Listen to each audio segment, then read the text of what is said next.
You know what new people at a job love to hear? Stories from the older people. On this episode of Moving Panels, we discuss Green Lantern Emerald Knights. Welcome to Moving Panels, the podcast where we discuss movies and TV shows based on, inspired by, and adapted from the world of comic books. I'm your host, Laramie Wells, and joining me today in the co-host chair is the host of Interview with a Horror Virgin. Please welcome James Brooks. How are you, James? Doing well. Hello, everyone. All right, so last week I schooled James on the knowledge of the other Power Rings, but today we're only focused on Green Lanterns.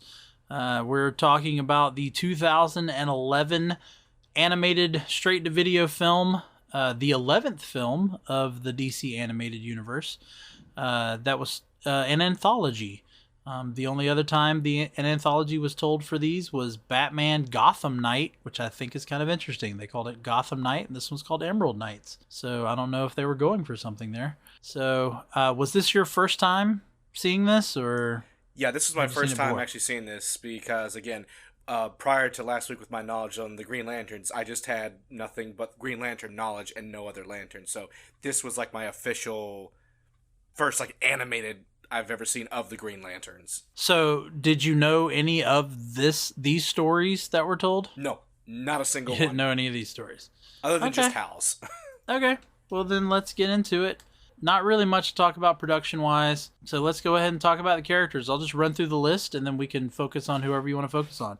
So, the person who I would actually consider the main character is Arisia Robb, the newest of the Green Lanterns in this movie, voiced by Elizabeth Moss, who many would know from The Handmaid's Tale. But since James is here, I will also point out she was the female lead in The Invisible Man. Yes. But the character that she's playing of Arisia first debuted in Tales of the Green Lantern Corps #1 in May of 1981. She is a creation of Mike Barr, Lynn Wein, and Joe Staton. Staton. Most of you would probably recognize the name Lynn Wein, who also helped create Wolverine, but this is over in DC. Then you got Hal Jordan, who is voiced by the person many people would have loved to have seen play him live action, Nathan Fillion. Yes. The more you say that, I can just totally see Nathan being Green Lantern for Hal Jordan. Yeah. Well, luckily he voiced him for this, I think was the first time. And then he continued to voice him for other animated movies.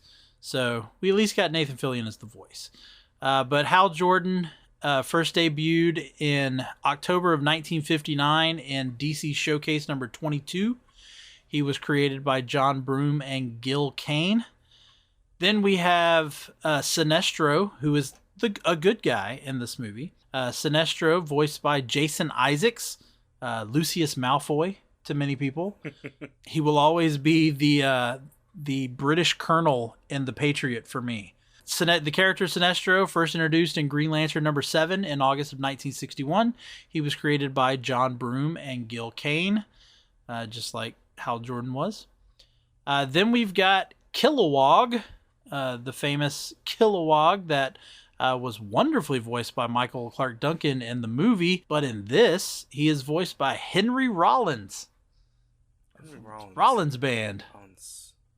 Oh, okay, you have to know who Henry Rollins is. I'm going to feel bad. I will let you look him up while I continue talking. Kilowog first debuted in Green Lantern Corps #209 in June of 1986. He was created by Steve Englehart and Joe Staton. Then you have Lara, voiced by Kelly Hu, who I immediately remembered her from The Scorpion King as the love interest to The Rock. However, she also would later go on to play China White on the CW's Arrow. But the character of Lara first debuted in Green Lantern Corps Quarterly #6 in 1993, and she was created by Ruben Diaz. And James has just figured out who Henry Rollins is, so I want to hear this reaction. I mean, I don't know if you and I know him from the same thing, but on one of his filmographies, he's in the movie Feast. Yeah. Yes, he was. I can't believe it. Oh, the dark side of Dimension Extreme. That's hilarious. So, It's like, you have to have seen Henry Rollins before.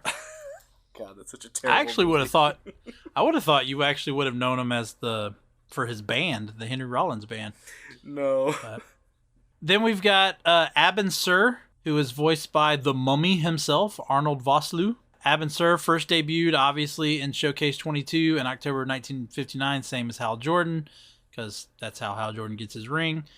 So he also was created by John Broome and Gil Kane. And then finally, I couldn't go without mentioning this because he's the only person in this one story that actually speaks, and that is Bolfunga, who is voiced by the late great Rowdy Roddy Piper, and that character actually is from the comics, and we'll get into that a little bit more. He first appeared in Green Lantern number 188 in May of 1985. I say he first appeared. As far as I know, it's his only appearance. And he was created by the great Alan Moore and Dave Gibbons, the same guys behind The Watchmen. Ooh. Yeah, that's right. So let's go ahead and ask the question, and then we can talk about more if we need to. So, James, of those I mentioned, or of anybody I didn't mention that you want to bring up, who do you want to see again? And who do you wish would be incinerated by a shadow monster? Interesting that you said that. I really like Kilowog. I really liked him a lot. He was my favorite. Yeah, there's something about Kilowog. Kilowog's character always kind of relates to people. He really does. He's almost, like you said, connects to people. I don't want to say relates to people. He connects to people. Yeah, like with the whole, like, when you put, like, Michael Clark Duncan in there, I like that idea. Like I said, unfortunately, we won't be able to see that again, but I like the whole, like, connection I had with him. You know, Rookie, his story was probably, like, my favorite. Yeah. Poser. Yes. Poser. But the one that I thought would get eaten by Shadow, I would probably say Jade. I didn't like that story that much about Jade. Okay. What was it about Jade? I don't know. Her story just seemed so predictable. And How nothing interesting. I guess the whole comes from this royal family and... Okay, you're talking about Lara. Lara. Excuse me, Lara. What did I say, Jade? You said Jade. Oh, that's the planet, correct? Which No, that's Mogo. Maybe I got my characters mixed up from the names.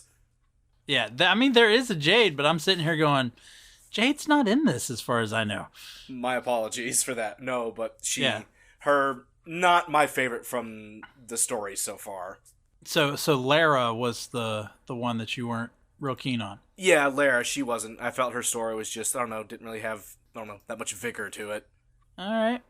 Were you familiar, other than Hal Jordan and Sinestro, like, were you familiar with Kilowog prior to this? Nope, none of the other Lanterns that much. I just know of just Hal Jordan and, like, parts of John Stewart. That was about it. I never really got that deep into the other races that made up the Green Lantern Corps.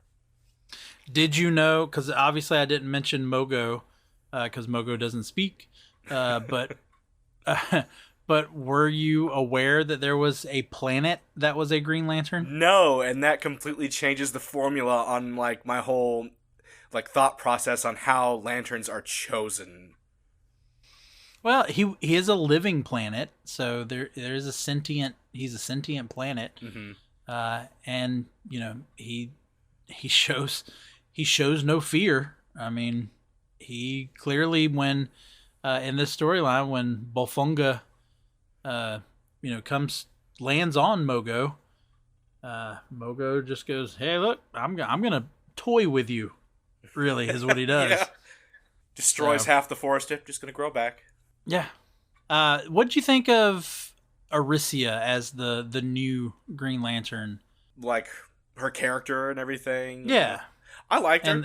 The whole, like, again, the Rookie stories, I really like those because she seems ambitious enough. She seems, very unsure of herself, thinking, like, why did they pick me? I meant, like, out of everybody else, why me? And then you can kind of see how the stories that are told falls back on, like, her doubting herself, and you see this, new Green Lantern, welcome, and, here's your symbol. And then, of course, her coming up with the idea to use Oa as as a weapon. As a weapon. But yeah, that's the thing. The thing though about this is that there's really not a lot of depth to talk about with some of these characters because this is an anthology. So these characters are only shown for a few minutes and then we move on. So I don't really know what else there is to get into. Are there any questions you have about any of the other characters or any of the characters we've mentioned so far? Maybe it's a timeline thing. There was one thing in the story about Emerald Knights that had me puzzled. I believe it was the story with Sinestro about the whole... They mentioned the name Atrocitus, and I was like, wait, is Atrocitus already established, or did he come later? No, so Atrocitus was one of the... Atrocitus was one of the survivors of a planet that was destroyed by the Manhunters. Oh, that's right. And then he was imprisoned by the Green Lanterns. And so all that was kind of true. And I'll get into that a little bit more in the moving panel section. Right. Because that storyline is a loose adaptation of a story from the comics. But no, Atrocitus existed. They retconned him in the comics to exist in a earlier comic that he just didn't appear in, but they made him part of that storyline. Again, crazy thing that comics do sometimes where they're like, well, you know what? If we could say they were here, even though there was never any mention of them at that point. Okay. So, but like I said, we'll get into that a little bit. That's actually something we'll focus on in the moving panel section. Okay, no problem. I was just curious because I heard the name drop, but I didn't know if that was supposed to be like a throwaway line for something later down the line. No, it wasn't just a name drop. He was in it. Like, he's in that story. Okay. That's Atrocitus telling Ivan Sur all of that stuff about Sinestro is going to turn evil, and that is Atrocitus. It's just before he's a Red Lantern, is what it is. One more question as well. With the story about the going back to that whole Sinestro story, what is so important about destroying the batteries of lanterns? Because then they have no power. No power, that's just it? Even though they have like a place to go and fill back up, having that one destroyed, does it really do anything else? Well, you're talking about destroying the big lantern versus the little ones, I guess. Yeah, no, the little ones, it just means they would have to go... They could lose their power wherever they are. Like, they carry the little ones around so that they can charge from, the light years away that they are from the main power source at Oa. So it's like it's like having a little portable battery when you're on a trip for your phone versus saying, oh, I got to find somewhere to actually plug in. Okay. They were just like nitpick questions and all, nothing to get too convoluted with. It was just, as I was watching, I was just curious. Yeah, I understand. I have to ask though, what were your thoughts on Bolfunga and being Rowdy Piper? I thought it was just so funny. You know how big of a wrestling fan I am, so this was a treat for me. Yeah, I thought that was just kind of funny when I was just like listening to this character just talk this entire time. But the thing is, when I went back and watched it again, when I got to that story, I was just like, I want to just picture him just without this whole alien creature. So the first time you watched it, did you know it was Roddy Piper? No, I went back and looked up some of the cast after that. Yeah. And he stuck out the most for me. And then when I went to go look him up, I was like, you've got to be kidding me. This is awesome because this is such a typecast for this character and person at the same time. I came here to chew bubblegum and kick butt, and I'm all out of bubblegum. Yeah. That's literally what was happening. I was like, this is too on the nose. I almost want him to have black sunglasses when he comes down. Yeah, I think it was a perfect casting, though. Oh, just on the nose. I don't know who else. Yeah, I don't know who else you could have casted in this part. I really don't.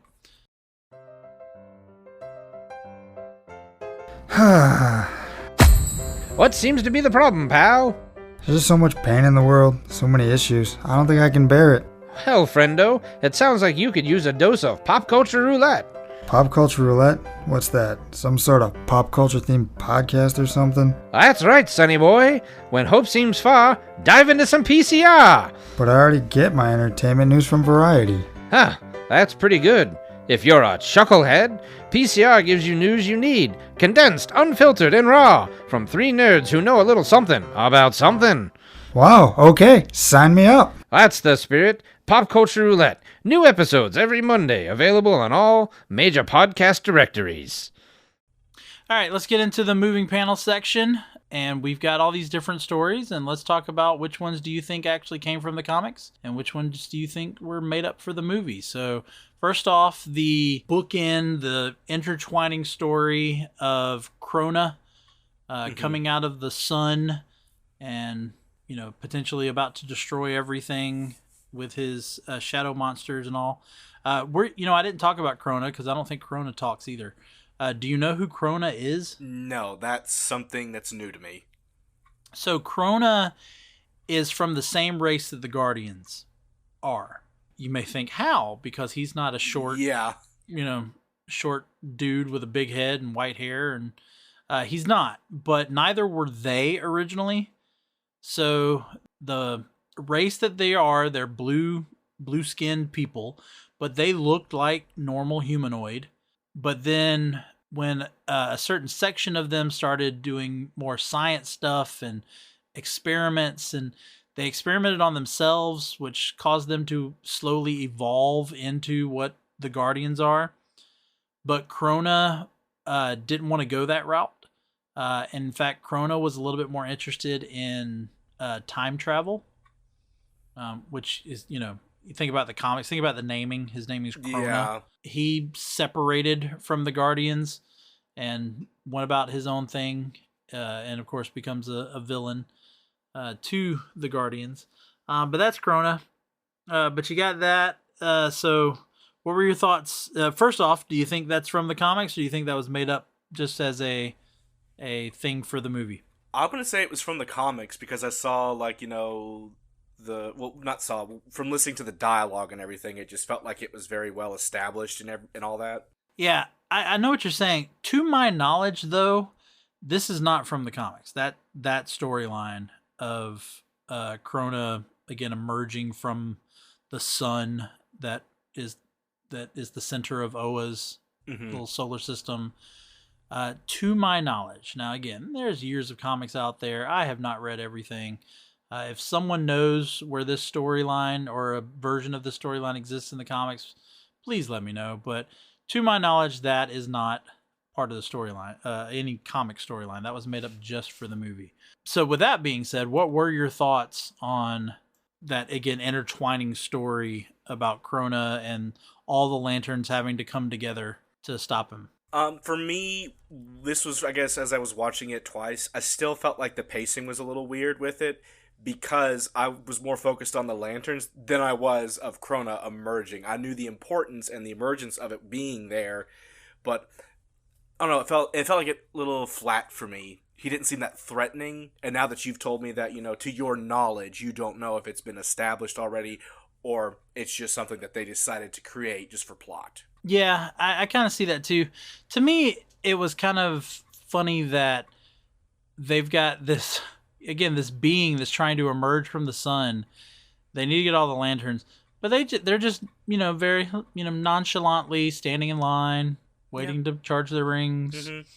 Hal's got all the time in the world to tell these stories. That was kind of a little odd, but whatever. Okay.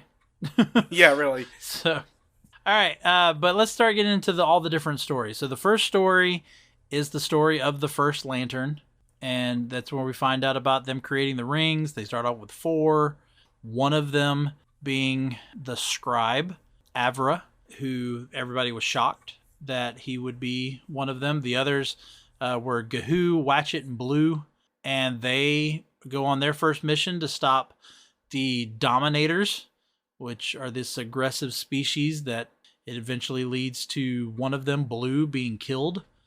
The others don't know what to do, and long story short, Avra makes the first construct, which is a giant sword, and the others eventually follow suit, and they are able to stop them.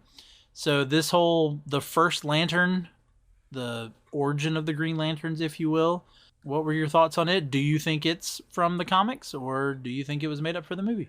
I'm going to go on just as basic knowledge so far. I'm going to say that was established in comic books. And my thoughts on it, I really liked this story. I thought it was really cool the way they just like kept like building up his character. I saw it coming, but I liked the execution of it. You have like the warriors that are like ready for battle, and he's, the timid, like, oh, I don't know if I'm ready for this just yet. And then, the big reveal of it as they lose one person.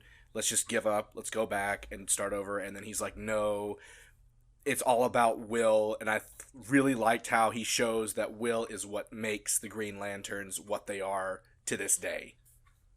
Don't you find it a little funny that he's the scribe, and usually the story is the pen is mightier than the sword? I love that. But yet his first construct is a sword. Yes. I really did like that. I thought that was really cool, though. The sword just comes out, just slices through all of those ships, just with the animation as well. So, again, to my knowledge, this Avra does not exist in the comics. Oh, well. I do know that the other three are characters from the comics, but to my knowledge, they were not of the original group. At least I do think the others exist. I know I've seen ones that look like the others. I don't think any of that story exists. It wasn't until 2017, I think it was 2017, in a Green Lantern comic that we're introduced to the first 7 Green Lanterns. There were 7? And again, this is a 2017 comic, so this was even after this movie. They went back and told a story about the first 7, but none of them are. I mean, one of them is from the same race that Brainiac is from, so it's kind of interesting. But yeah, to my knowledge, these 4 do not exist. They might be similar to characters I've seen, but I found nothing even in my research that says anything about these characters. So this was an all new story as far as I know. All right, I still like it though, even if it is or not true. So then we get the origin of Kilowog, and when he was a new recruit and being trained by Deegan, who was the trainer, the mentor, the drill sergeant, whatever you want to call him. What did you think of this story, of Kilowog's origin story? This was my favorite origin story of all the other stories that Hal was telling. I love a good rookie story when people are being trained. You get to see the characters challenge the authority, and then you get to see him kind of replace him as he dies. It kind of comes full circle, and then they show their respect to the other recruits as he's moved up the ranks. Yeah.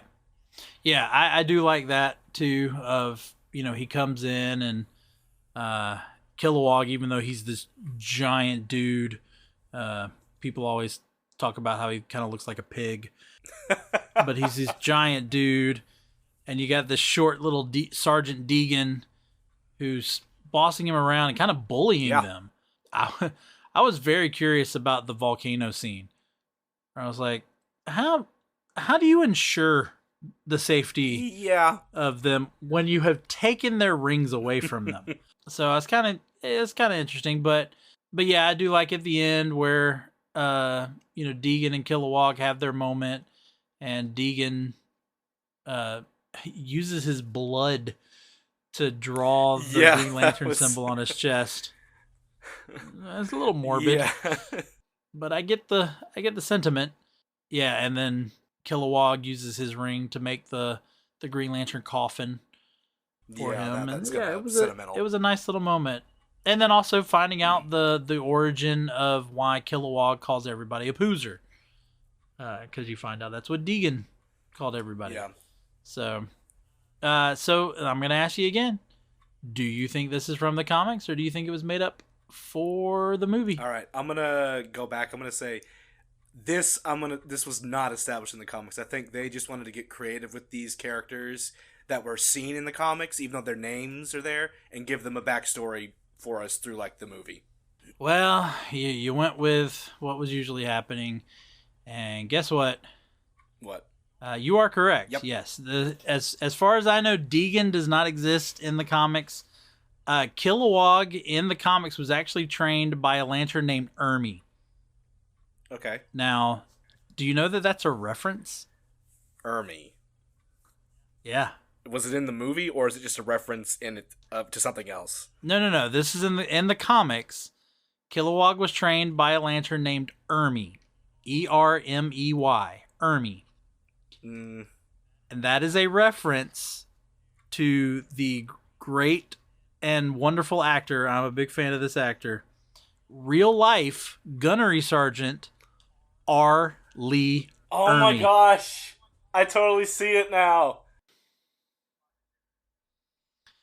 So yeah. R. Lee Ermey, who many people will know from Full Metal Jacket as Gunnery Sergeant Hartman. Oh my god, that's so cool. That makes like Deacon's character so much more interesting, knowing that they took that already established actor with his mannerisms and just kind of like give it to him. Yeah, and it's kind of the same thing. He in the comic, Ermey used the word poozer, which he said means useless rookie. So it's the same. So I don't know why they switched the character. I don't know why they didn't keep it Lantern Ermey. I don't know why they didn't just go ahead and get R. Lee Ermey to voice him, because he was still alive at this point. In fact, he was voicing Wildcat on Batman the Bold and the Brave around the same time. So I don't know what the reason for the change was. I don't know if they didn't want to use the word Ermey, the name Ermey, because I don't know. I don't know if it was a licensing kind of issue, something about the fact that it was his name, or I don't know. But that could be it, because I know some people get touchy about names when they put them in there without their permission. Yeah, but I honestly think at this point, R. Lee Ermey, I mean, he embraced that character so much. You got to think he, for the most part, he parodied that character in The Frighteners in the 90s. Yeah. And then he even kind of parodied it again in Family Guy when he was a drill sergeant that had Alzheimer's. It's been a while, but I know what you're talking about. Yeah, but he voiced that character. So, I mean, he even he's played a drill instructor character in voice for like Call of Duty games, and I think did an episode of The Simpsons. So yeah, I don't know why, but so it is kind of based on a comic story, but it's not done in the same way. He did in the comics when Kilowog's being trained by Ermey, they are sent on a mission, but it's a mission that has to do with stopping Sinestro, and Ermey is killed in the battle, and so it is and it isn't. so whereas the other ones really weren't, and then it was kind of funny you decided to say this one wasn't, you're not entirely wrong.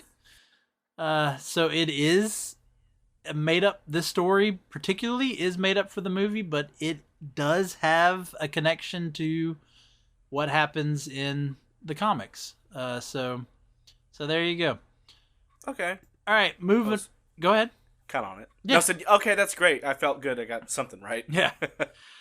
We then have Lara's story, where we find out that she is the, I guess you'd say, princess of this race, and that her father is the head of their warrior faction called the Golden Dragon. And they are attacking a people. And so when she's now a Green Lantern, she actually has to go and try to stop her father, which leads them to fighting.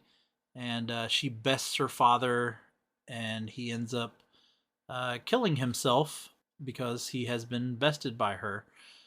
So you said earlier this wasn't your favorite character because of the story, but to go on with our continuation of, is it for the movie, or was it from the comics? I'm going to say this was from the comics, because even though we didn't get to, I don't know, there was just something about her character where I was like, I think this is already established in the universe of the Green Lanterns, because it feels so, again, I said cliche because it was very predictable. Royal family has to turn on her family, all that, and then at the very end, as her father dies, makes amends. So yeah. So yeah. So this one, you're a little bit more right. This is from the comics. Okay. It was it was from Green Lantern Corps Quarterly number 6 from 1993, which, if you remember, is the one I said she debuts in. But it's kind of the same story. She is sent on a mission to stop this warring organization. She does fight the Golden Dragon, but she does not know it is her father. Oh, okay. So she has this fight with the Golden Dragon. They're brawling. She does eventually break his helmet. And when she breaks her helmet, that is when it is revealed that it's her father. So it's a whole Star Wars thing. But she finds out it's her father. It doesn't stop her, though, from saying, this isn't right. My father, you can't be my father. My father is better than this. And she does eventually, although she then continues to go after her father and pretty much beats her father into submission and has the ability to kill him, but she chooses not to, of which he then says, no, I've been bested, I must die. And he kills himself just like he does in the comic. So again, it is almost a exact telling from the comic that she was introduced in. Okay. Again, interesting character, but I don't know, her story just didn't really do much for me. I can see that. I didn't quite understand, like we talked about, it was almost like each of these stories were trying to give Arisia more to what it is to be a lantern. And this story I didn't quite understand its tie, but it is what it is. Mm-hmm. But let's go ahead and move on to probably at least my favorite story. And that's Mogo Doesn't Socialize. So we talked about earlier about Mogo. I don't know if I said this, but Mogo first appeared in Green Lantern 188 in May of 1985, created by the great Alan Moore and Dave Gibbons. He was intended to be a one-off character. Like, he was meant to be, I want to say like a 12-page story within this comic. Okay. And it was meant to be just kind of a one-off. Let's tell this story, and then, we'll never use this character again. But there was apparently a lot of popularity to him. Fans really liked the idea of this planet being a Green Lantern, and so they eventually brought him back. And what's funny, too, is in the comic where this story is told, it is Arisia that is being told the story. But she is told the story by the Green Lantern Tomar-Re. It's not Hal. It's a complete different, which I'm going, well, why not? I do think it's Tomar-Re that says in the movie, it could be Mogo, but Mogo doesn't socialize. I think that was Tomar-Re that said that in the movie. So I don't know. I think it was. Yeah, I don't know why then not have him tell her the story. I guess you got to have more Nathan Fillion. But this is a story where you've got the character that Roddy Piper played, Bolfunga, trying to defeat the best warriors out there, and he finds out that Mogo is the best, and he goes to stop Mogo, not realizing that he is fighting a planet. And not only a planet, a Green Lantern planet. Although he does know it's a Green Lantern, but doesn't know that the planet is the Green Lantern. I've kind of already revealed this one, but I will still ask you, do you think this is made for the movie or from the comics? Even before that you were going to ask that, I was going to say this is from the comics. This is too good to be just on the whim. I will say, though, this kind of gives a little bit more to the story than the comic. The comic is really just a few pages. Like I said, it's a story within a comic. It's not like the entire issue. It's a story within the comic. He shows up. He goes in search of Mogo. And then all of a sudden he realizes, wait, I think a forest just completely disappears. And he realizes, oh, this planet is alive. And, I got to get out of here. And flies away. And then you see the Green Lantern logo. So I do think this story tells a better story. Nothing against Alan Moore. I love Alan Moore. But because he tells it in such a short way, in the comic. I do like the way this one kind of fleshes it out, makes it a little bit more almost like Wile E. Coyote and Roadrunner-esque of where, yeah. where Bolfunga thinks he's outsmarted Mogo. Again, not realizing he's a planet.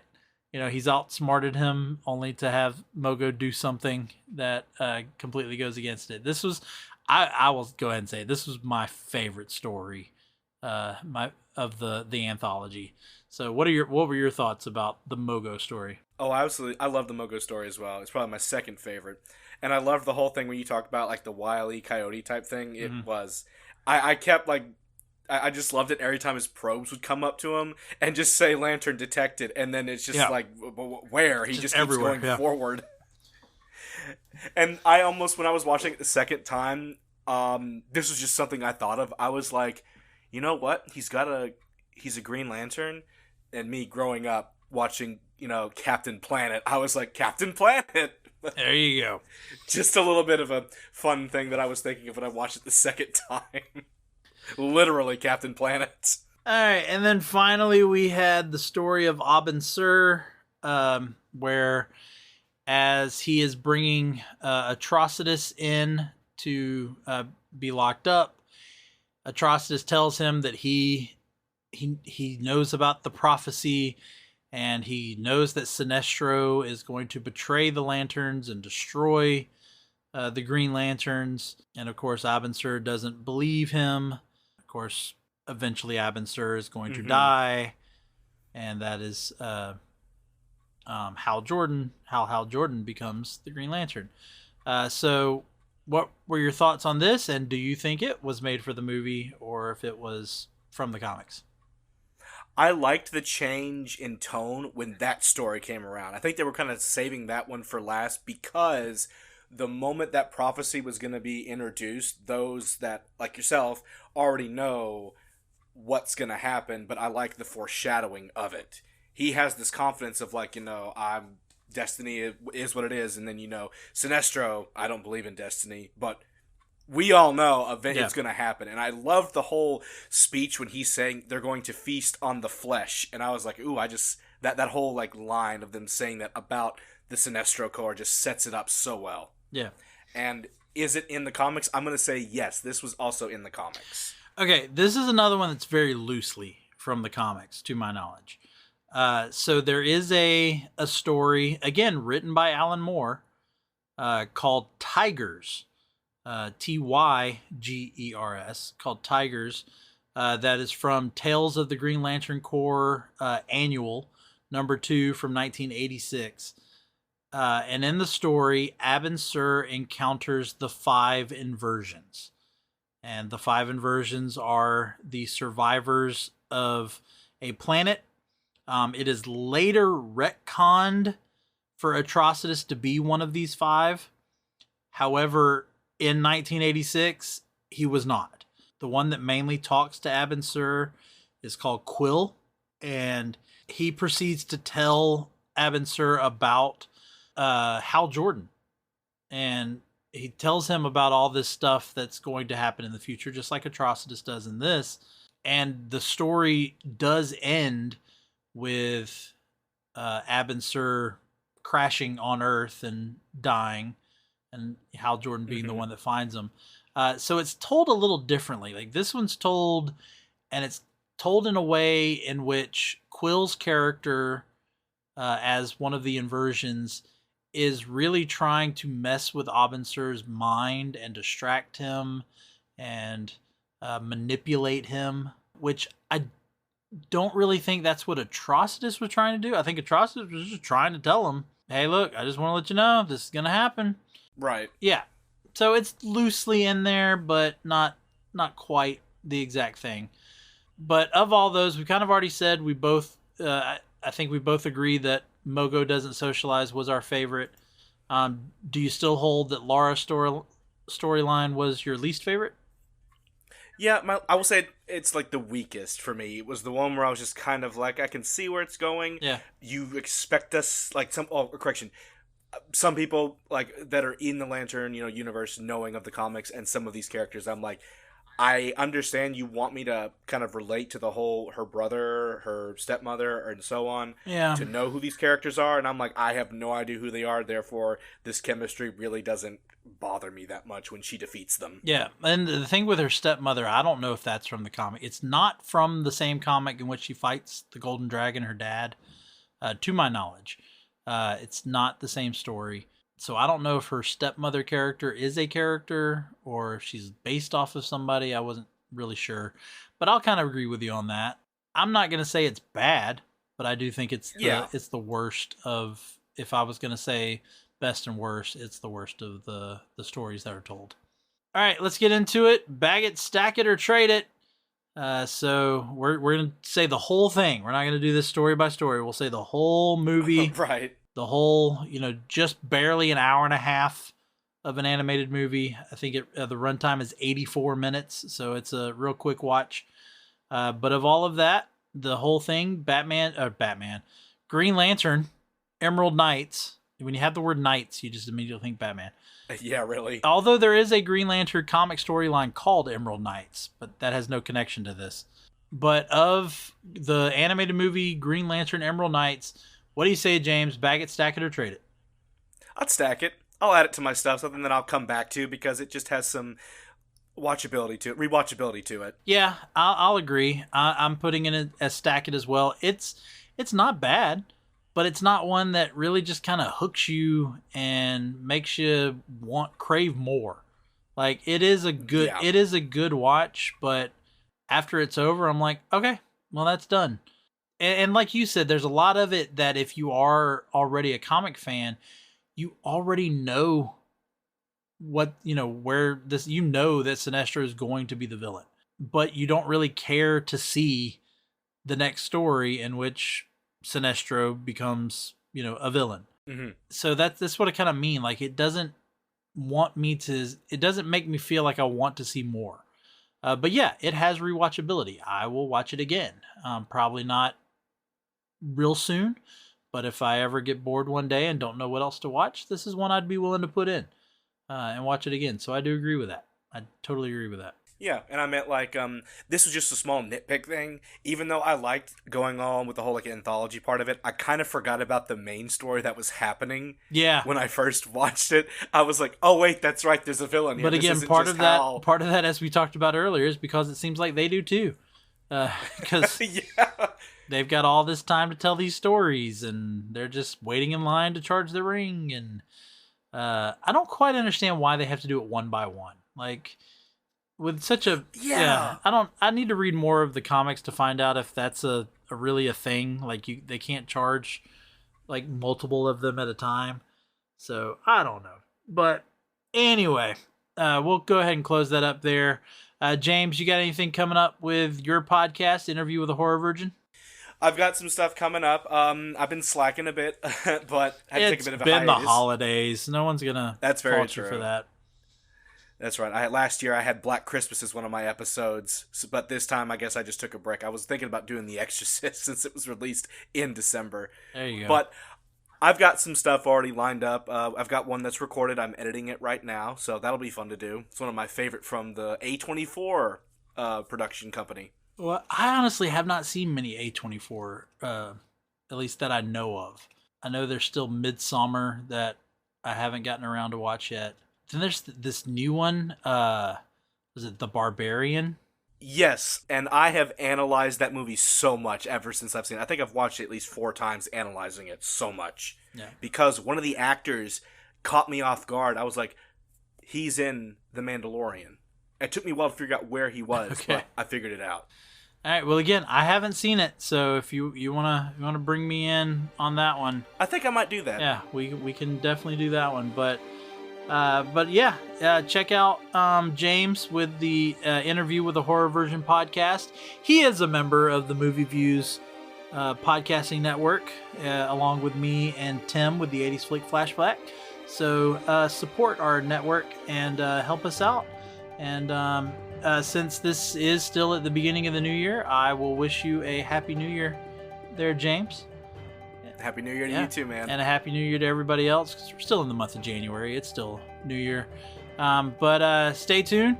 We're slowly approaching our March Madness, which this year we're going to talk about Ghost Rider. So that'll be a fun one. But we'll end today talking about Green Lantern Emerald Knights. Go out and rate and review the show, and tell us how you feel, what you like. Tell us what you don't like. That way we can make this a better show, because we do this for you. I try to get my knowledge out there, and if there's something you want to hear more of, if there's something you want to hear less of, just let me know. But thank you everybody for listening. For Moving Panels, I'm Laramie Wells, and I'll see you on the other side of the page.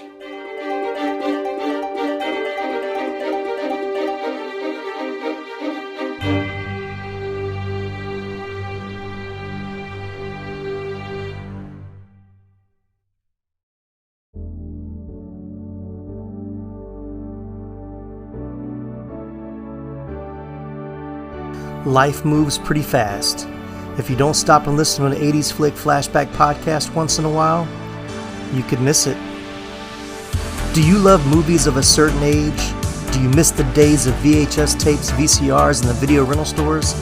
Does the thought of another 80s movie being remade seem inconceivable? My name is Tim Williams. I'm the creator and host of the 80s Flick Flashback podcast. On each episode, I'm joined by guest co-hosts to discuss one of the many movies released in the 1980s. We share our first-time watch memories, our favorite scenes, and even learn some behind-the-scenes stories about the cast and crew along the way. New episodes are released every other Friday on your favorite podcasting platform. So make like a tree, get out of here, and go listen to an excellent episode of the 80s Flick Flashback podcast. The ad is over. Go home. Go.